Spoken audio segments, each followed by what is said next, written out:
नमस्कार दोस्तों, आप सभी का एक बार फिर से स्वागत है मेरे YouTube चैनल पे। तो मैं बात करूंगा कि जीएसटी मीटिंग से किन किन कंपनियों को फ़ायदा हुआ है, किन किन कंपनियों को घाटा हुआ है।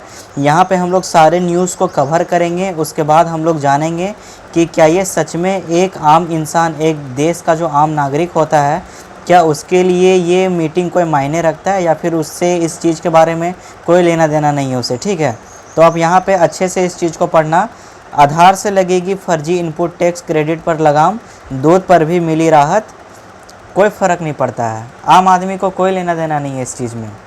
मेरा कहने का मतलब यही है कि आप दूध पे जीएसटी लगाओ ना लगाओ, आधार से लगेगी फर्जी इनपुट टैक्स, क्रेडिट पर लगाम, ये सब कर लेने से एक आम आदमी को क्या मिलने वाला है। आपको तो सत्ता मिला है, आपको उसका आनंद तो आप भोग रहे हो, लेकिन एक आम जनता को क्या मिल रहा है, यहाँ पे वो डिस्कशन करना ज़रूरी है ना। तो सबसे पहले यहाँ तक आप सभी लोगों को जानना है, 30 जून तक बढ़ाई गई GSTR-4 फाइल करने की सीमा। ओके, लोकसभा चुनाव 2024 और नई सरकार के गठन के बाद जीएसटी काउंसिल की पहली बैठक हुई है। बैठक के बाद केंद्रीय वित्त मंत्री निर्मला सीतारमण ने बताया कि आज जीएसटी काउंसिल की मीटिंग के अलावा राज्यों के वित्त मंत्री के साथ प्री बजट कंसल्टेशन किया गया। वहीं मीटिंग के निर्णयों की जानकारी देते हुए वित्त मंत्री ने बताया कि जीएसटी परिषद ने कर अधिकारियों के अपीलीय न्यायाधिकरण के समक्ष अपील दायर करने के लिए 20 लाख रुपए, उच्च न्यायालय के लिए 1 करोड़ रुपए और उच्चतम न्यायालय के लिए 2 करोड़ रुपए की सीमा की सिफारिश की है। जीएसटी से जुड़ी लिटिगेशन को कम करने के लिए कदम उठाया गया है। वाह वाह वाह वाह, सही बात है, ऐसा होना भी चाहिए क्या। मिल्क कैन, स्प्रिंकलर्स और कार्टन पर 12% जीएसटी की सिफारिश। सही है, आपको ये चीज़ें समझ में आ रही होगी। उसके बाद जीएसटी के दायरे से बाहर होंगी ये हॉस्टल सर्विसेज। सम्राट चौधरी बने रेट रैशनलाइजेशन के अध्यक्ष। प्रेस कॉन्फ्रेंस में वित्त मंत्री निर्मला सीतारमण ने कहा कि जीएसटी परिषद ने शैक्षणिक संस्थानों के बाहर छात्रावास के रूप में दी जाने वाली सेवाओं के लिए प्रति व्यक्ति माह 20,000 रुपये की छूट दी है। उन्होंने कहा कि यह छूट छात्रों या कामकाजी वर्ग के लिए है और कम से कम 90 दिनों तक राहत रहने पर इसका लाभ उठाया जा सकता है। ये अभी हुआ नहीं है। ओके, उसके बाद यहाँ पे सबसे बड़ा मार अगर किसी को हुआ है ना, तो यहाँ पे ऑनलाइन गेमिंग। आप देख लो, यहाँ पे ऑनलाइन गेमिंग जो है ना, ऑनलाइन गेमिंग पर तो कुछ चर्चा भी नहीं हुआ। कुछ एजेंडा पॉइंट परिषद की अगली मीटिंग में किया जाएगा। अगली मीटिंग अगस्त के मध्य तक रखी जा सकती है। उसके बाद अगर आप देखोगे, बड़ी तादाद में जीएसटी नोटिस भेजने पर वित्त मंत्री ने दी सफाई। अब हम लोग दूसरे न्यूज़ पे कवर करेंगे। ओके, दूसरे न्यूज़ में क्या लिखा गया है उसके बारे में जानेंगे। सोमवार को स्टॉक मार्केट में इन 5 फैक्टर का पड़ेगा तगड़ा असर। जीएसटी काउंसिल मीटिंग, रुपया और आईपीओ शामिल। तो यहाँ आप देखो, बीते सप्ताह बकरीद की छुट्टी की वजह से शेयर बाजार में एक दिन कम कारोबार हुआ था। शुक्रवार को निफ्टी 0.4% की तेज के साथ बंद हुआ था। ऐसे में कयास लगाए जा रहे हैं कि सोमवार को कारोबारी बाजार खुलने के बाद बीते हफ्ते कई अहम घरेलू और वैश्विक घटनाओं का असर पड़ेगा। आइए जानते हैं कौन कौन से कारण हो सकते हैं जिनका असर 24 जून को दलाल स्ट्रीट पर देखने को मिल सकता है। वीडियो इसी से तो रिलेटेड है ना, कि दलाल स्ट्रीट पर देखने को मिलेगा। तो सबसे बड़ा है जीएसटी काउंसिल की मीटिंग। ओके, क्योंकि आप समझ लो, यहाँ पे जो गेमिंग के बारे में जो दिया गया है ना, उसी के बारे में यहाँ पे लिखा गया है। तो मैं यहाँ पे इस दौरान इम्पोर्टेंट टॉपिक पढ़ूंगा। इस दौरान किसानों के हित को देखते हुए फर्टिलाइजर्स पर जीएसटी छूट देने की मांग की गई, जिसके बाद सोमवार को उर्वरक शेयरों में तेजी देखने को मिल सकती है।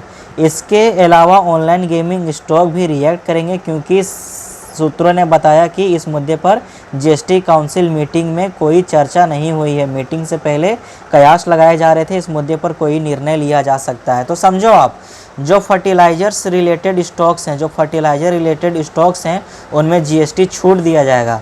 सरकार को कब होश आया है एवरीवन? जब सरकार की सीटें घटी है ना, तब सरकार को होश आया है कि नहीं, जो फार्मिंग सेक्टर है, जो फर्टिलाइजर से रिलेटेड स्टॉक्स हैं, उनमें अब जीएसटी का छूट देना चाहिए।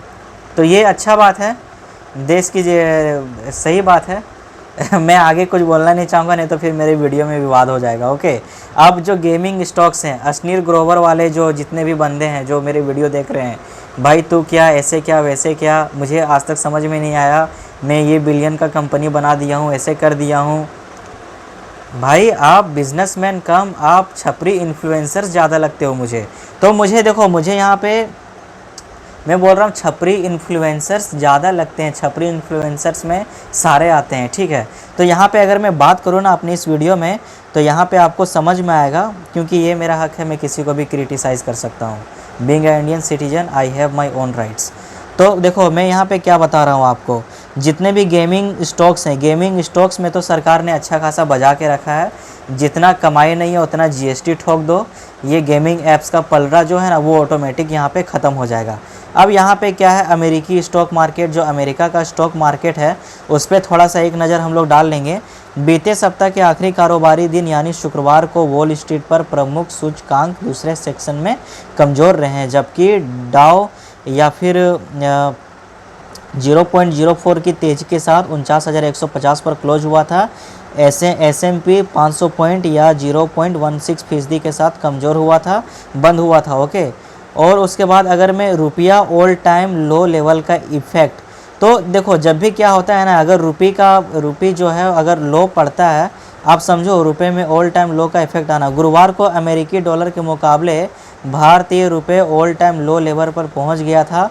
हालांकि शुक्रवार को 4 पैसे बढ़कर 83 पर पहुंच गया, जिसकी वजह हाल ही में विदेशी पूंजी का प्रवाह और ग्लोबल मार्केट में कच्चे तेल की स्थिर कीमतों को माना जा रहा है। तो देखो इसमें सबसे बड़ा चीज़ क्या है, जब भी डॉलर के रेट बढ़ेंगे, आप समझो जब भी डॉलर्स के रेट यहाँ पे बढ़ेंगे, जब भी डॉलर स्ट्रॉन्ग होगा, हम लोगों का शेयर मार्केट गिरेगा, तेज़ी देखने को नहीं मिलेगा। जिस दिन रुपया स्ट्रॉन्ग होगा उस दिन शेयर मार्केट भी तेज़ी देखने को मिलेगा, क्योंकि वहाँ पे एफआईआईज सेलिंग नहीं करेंगे, वहाँ पे एफआईआईज बाइंग करेंगे। अब यहाँ पे कॉरपोरेट एक्शन के अगर बारे में बात करूँ ना, तो इसके अलावा सोमवार को ओबराय रियल्टी की एक्स डेट और रिकॉर्ड डेट, जबकि 24 जून मंगलवार को सेरा सैनिटरी वेयर और डोडला डेयरी के लिए एजीएम डिविडेंड की एक्स डेट है। 24 जून सेरा के लाभांश के लिए रिकॉर्ड डेट होगी। 26 जून एसपीसी के राइट्स इश्यू के लिए एक्स डेट और रिकॉर्ड डेट होगी। अब मैं आगे अगर आईपीओ एक्शंस के बारे में बात करूं ना, तो आईपीओ के अलावा स्ट्रीट में 11 लिस्टिंग देखने को मिलेगी, जिनमें Stanley lifestyle, DI development engineers और एक्समे फिनट्रेड शामिल है। आई होप यहाँ तक आप सभी लोगों को वीडियो पसंद आ गया होगा। तो जीएसटी में जो जीएसटी मीटिंग था, जीएसटी मीटिंग से आम आदमी को कोई फ़र्क नहीं पड़ा। आम आदमी के लिए कोई मीटिंग था ही नहीं, कंपनी के लिए मीटिंग था। कंपनी जितने भी, बस जो आप समझो जो फार्मिंग से रिलेटेड स्टॉक्स हैं उन्हीं को फ़ायदा मिला है, बाकी बात किसी को फ़ायदा नहीं मिला है, कोई फ़ायदा नहीं मिला है किसी को, ओके। मिलता हूँ नेक्स्ट वीडियो में एवरीवन, तब तक के लिए जय हिंद जय भारत।